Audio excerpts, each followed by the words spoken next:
What is up, Victoria? It is Victoria, and it is that time of the month, the beginning, which means I would like to reflect on my purchases in May of 2024. Yes, you heard me right. 2024, not this year. Let me calm down. This is a recurring series on my channel. If you happen to be new here, what I like to do is I like to take a look at all of the makeup that I bought this month last year, and I like to reflect on the purchase. Was it a good purchase? Was it a good personal purchase? Was it a good purchase for the channel? I like to reflect on that because I think we can always learn something from our purchasing habits. If you keep track of your makeup budget, or if you just keep track of what you buy, it's really nice to be able to reflect on them because I just think it helps inform future decisions. Reflecting on purchases as a content creator as well has also been helpful for me. So if you're another content creator who does beauty content, I suggest doing something like this. Whether or not you make it a video series, that's a completely different story. That's up to you, but I think it's helpful. Let's get into what I bought last year. First up is this from Refy. This is the Refy concealer in the shade 3.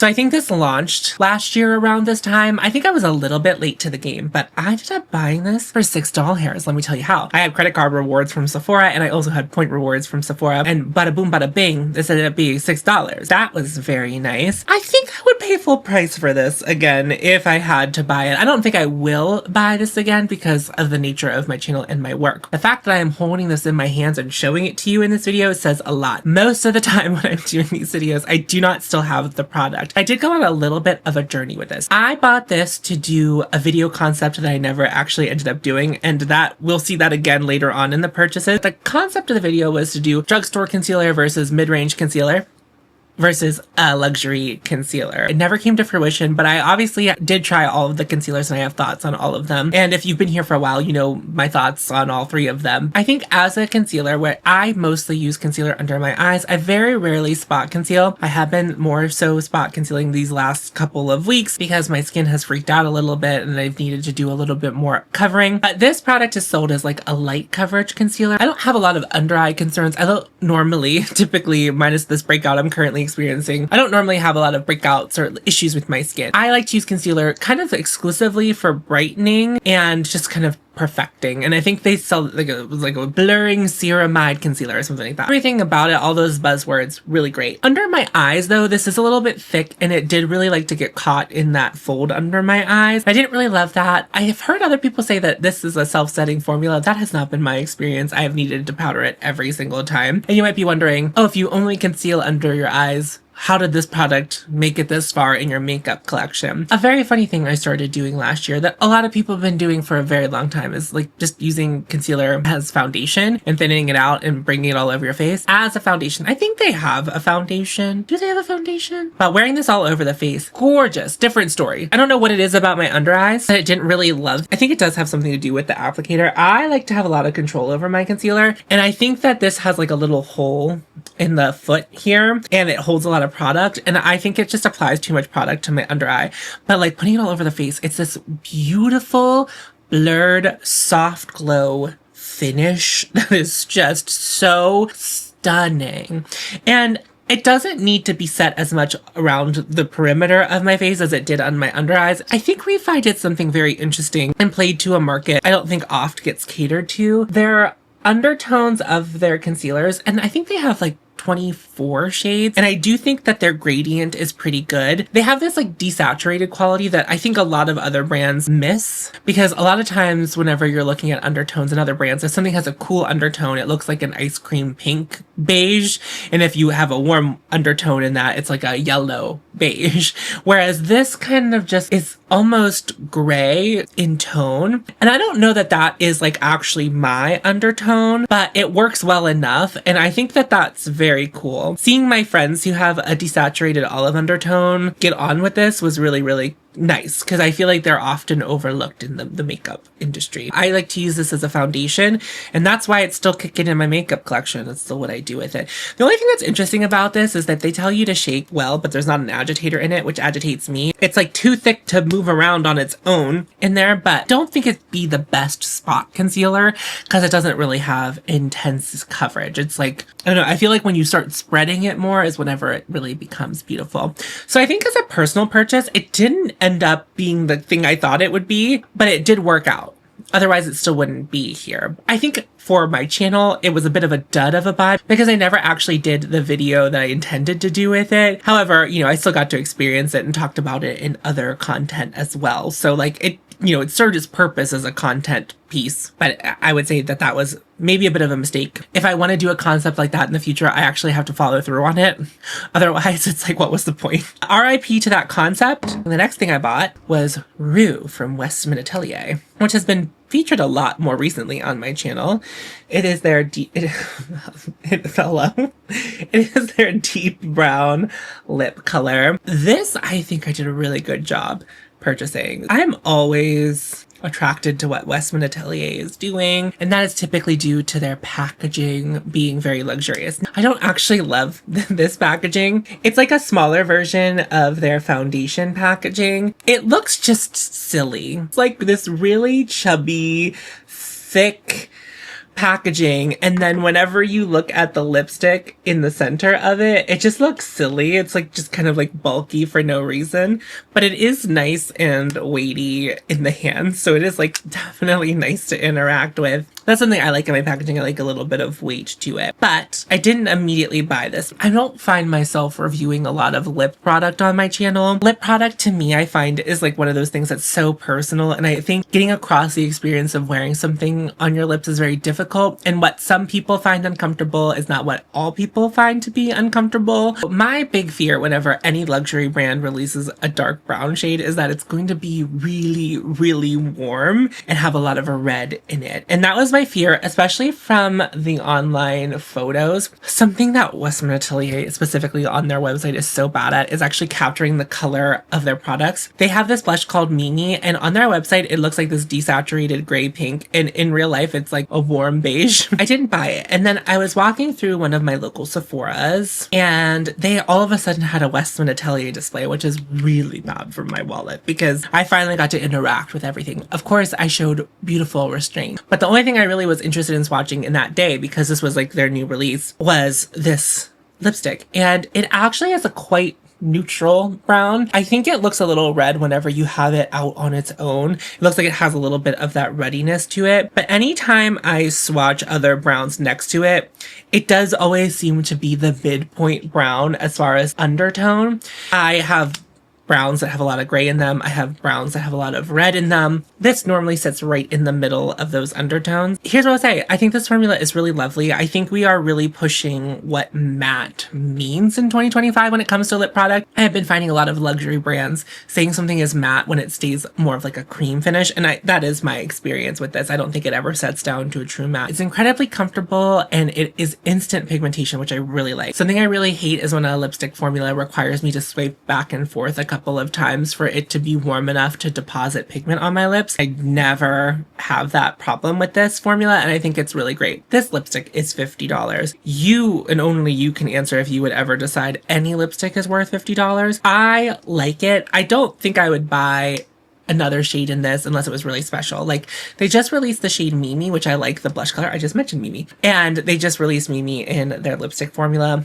I think I want to see that in person, but that might be a site exclusive because Mimi, the regular blush, is site exclusive. I don't know if I'll be able to catch it in the wild, but I would have to see it first because I do like this formula, but it's not the most revolutionary formula. I think there are a lot of more inexpensive lipsticks that have a very similar look and finish. In fact, I think the thing that I have that is closest to this formula would be the one from Mob. The Mob packaging is very dissatisfying, even more dissatisfying than this packaging. It's just, but I think the formulas and the finishes are very similar. If you were looking for an alternative, if you were interested in this formula, I would check out Mob. Mob also has much more interesting shades. I think WESTMAN Atelier does really do beautiful honed in shades. Mob offers some really weird and interesting shades in their lipstick formula. So that's what I would check out if you were interested in this, but like they didn't have a color or you didn't want to spend $50. That would be the alternative. Just know that the packaging is paper whenever you buy it from Mob, which is like cool in some aspects but annoying in some aspects. You buyer beware and decide at your own discretion. I think I did a really good job in waiting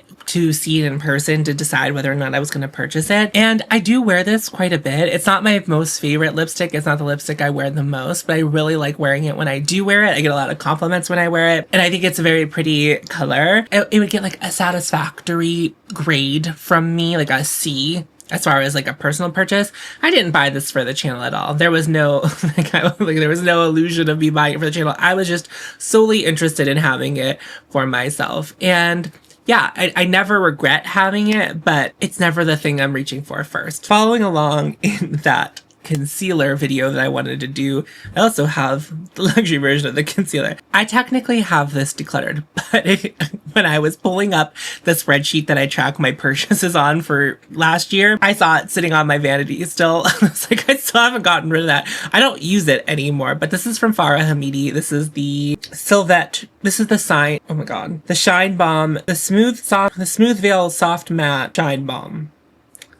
I actually don't know what this is called. Anyway, it's in the shade Silvette, whatever it's actually called. And first things first, the packaging is gorgeous. It's heavy, it's luxe, super luxurious feeling. And this is what it looks like inside. It's a cute compact. I will say that this packaging, I think if you have dexterity issues, could give you some problems, but I can get enough purchase on it and open it relatively easily. A similar compact are the ones from WESTMAN Atelier, and those are very hard to open. The magnet's too strong and there's nothing to really purchase and grip on. This is what it looks like inside. You have the concealer here, you have a balm here. I really worked hard to make myself love this because this was almost $90. I think like it's actually $88. It is refillable, which is really cool. And I also find that it's really easy to get the refill in and out. And the refill is, I think, about $40. It's a much more reasonable price. So once you have the compact, all you need to do is buy the refill. So if you really love this product, first gripe I have with it, it's a duo product. I hate that. I hate that. I really hate that. The real likelihood of me finishing both of these at the same time is very unlikely. Second of all, this balm highlighter, which actually is quite nice. I do like a balm highlighter, and it's kind of in there to adjust the finish of the concealer, which is a soft matte concealer. It is a very nice balm. It is tenacious, and it reminds me a lot of the Balm Essentiel from Chanel, which is a product I really enjoy. I just found myself never choosing to use this and prepping my skin in other ways if I wanted to have a different finish of the concealer. The thing about this is it just was so inconsistent in how it looked on my skin. I know a ton of people who really like this product, and it's like one of their fave complexion products, that I have them both mixed on my hand right now. And I think it looks okay, but I don't think it looks the best on my texture. And I don't even think I have a ton of texture on my skin. I have pretty large pores in the center of my forehead, and if a product is really bad on pores, it'll get caught in there. This really didn't get caught in there, but I just feel like it made my skin not look at its best. Whereas like right now, I think my skin looks pretty good. I'm using a new complexion product, but I'm getting along very well with it. Sometimes my skin would look impeccable with this, and other times it wouldn't. And even if I was using the same products underneath and over top, like it was inconsistent in that way. And I just find that incredibly frustrating, especially when a product is $90. Like it should be perfect every time. I should never have a problem with it. Not only that, I just wish it was all concealer. And I also just wish it was like soft matte, because this idea of mixing, I just think very rarely are people going to do that unless they're makeup artists or know a lot about makeup. This never was the thing I was gravitating to, probably because of its inconsistencies when I applied it. But like, this is so covetable. I want the thing inside, but I never want the thing inside. And so it's just, I'm at a standstill a bit, like where it's just, it was just sitting there and I would look at it and be like, oh yeah, that's right, I have that. I would never, ever choose it over anything else. When it came to the concealer video, this was the concealer I chose the least. This one is the one I chose the most. The other concealer was a CoverGirl concealer, which I really liked. I had a concealer that had a similar finish, and I liked the other one better. But the CoverGirl one, I picked up more than I was ever choosing this for the concealer video when I was testing them. I do love the compact, and it is magnetic. I haven't tried putting another pan in there. There is like this contoured FH on the bottom, and it's in there too, but I have to imagine that the magnet would still work with other pans, but I haven't tried it. That's why it's still sitting on my vanity, because I'm like, I need to put something in there, and I keep don't putting anything in there. Not don't that in a bit. And reflection as a purchase. For a personal purchase, like for me, it's a bad purchase. It didn't work out. I really wanted it to work out. I couldn't make it work out. And like, I really fought to make it work. I tried it so many times. I was like, maybe this will be the time where I fall in love with it. I have a deep, passionate love affair with the FARA HOMIDI concealer product. It just like never happened. And then as far as like being a purchase for my channel, I never made the video I intended on making with it. So it was bad. So it was bad in both ways. Whereas the Refy concealer was bad as a purchase for the channel, but was a good purchase for me because I do like wearing it all over my face. But I never had the same joy with this product, this $90 product. We could have had something. The last product I still have in my possession is this from Charlotte Tilbury. This is the Charlotte Tilbury Plumpgasm Lip Plumper in Pillow Talk Fair Medium. And it is this big lip plumper. It is messy, which is a big pet peeve of mine. However, I really like this spicy goop. I don't know what it is. I don't know what it is about it. You can tell I've almost used it all the way up in the see-through part of the component, which is a pretty big deal for me. I do think a lot of it comes out every time you pull the wand out of the bottle, but you know, whatever. I'm still using a lot of it. This is by far the spiciest lip plumper I have ever used. I don't know that it really gives the most plumping effect. I still think that City Beauty as a plumper is more effective than this. I like that spicy feeling. Whenever I put it on, about 20 minutes later, I still can feel a soft tinkle on my lips. It's like spicy. This formula is really beautiful on the lips. I feel like even before it starts doing the plumping effect, I think it smooths over fine lines and any texture you might have on your lips. And I think that's a really great thing in a formula. I think that it really comes down to if you were planning on purchasing a lip plumper, if you can't handle the spice, then this is not the one. But she is the one for me because I've used so much of it. I bought this whenever I was taking my friend to Sephora because she needed some skincare recommendations and we walked on Sephora. The packaging is so gaudy. It is. It is. It is. I see it. I know it. But I do kind of like that it's big and obnoxious because in a purse, it doesn't get lost. When I reach my hand in, I can always find it. I'm grateful. So I think this was only a purchase for me. I think I didn't really want to talk about it on the channel because I think it's an embarrassing thing to buy, but I love it. I love it. I love it. I don't know that I will repurchase it once I'm done with it, but I've enjoyed my time with it. I think also my love affair with it was very hot and heavy at the beginning and I used it a lot. And I saw how much of it I had used. So I was like, okay, I need to cool on that.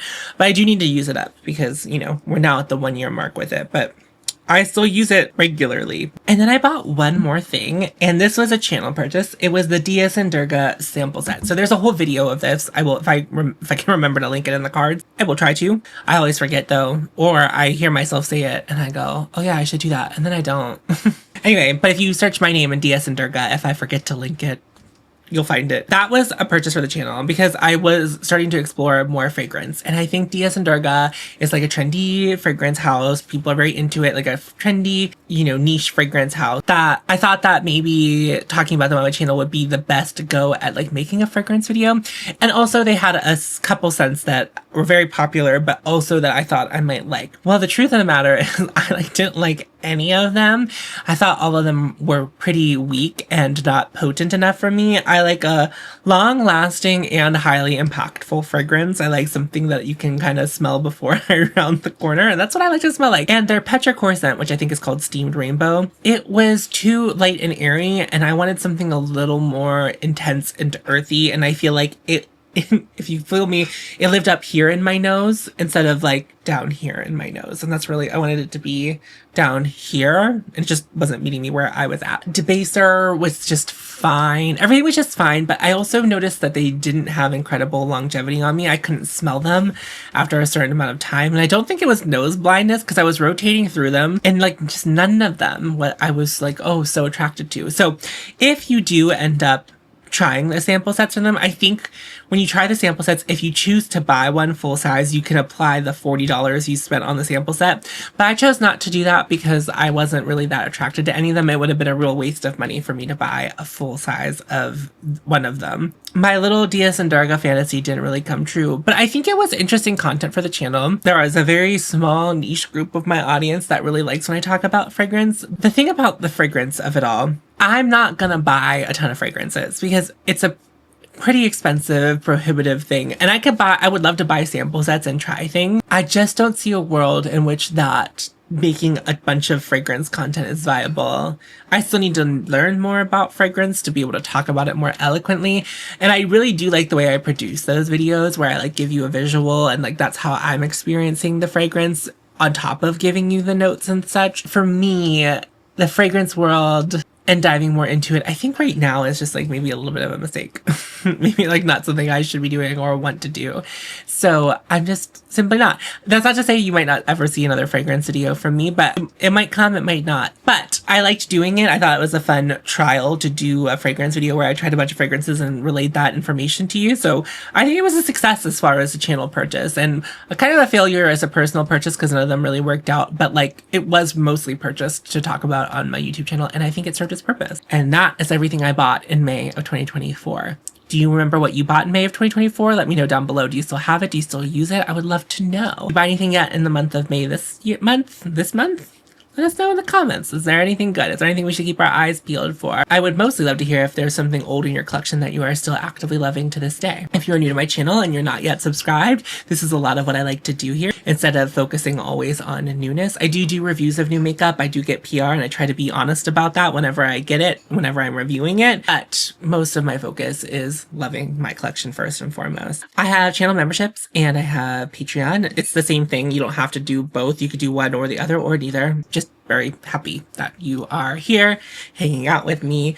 But I do an exclusive video over there every single month. And there's a pinned comment, and the pinned comment is some links to help some people if you have the additional cash to help those people right now. If you don't, please just take care of yourself, because I know everything is kind of crazy right now. And yeah, that's gonna wrap it up for me. Remember to follow your hope, and you'll find me, and I'll see you in a video very soon. Go forth. Tits out.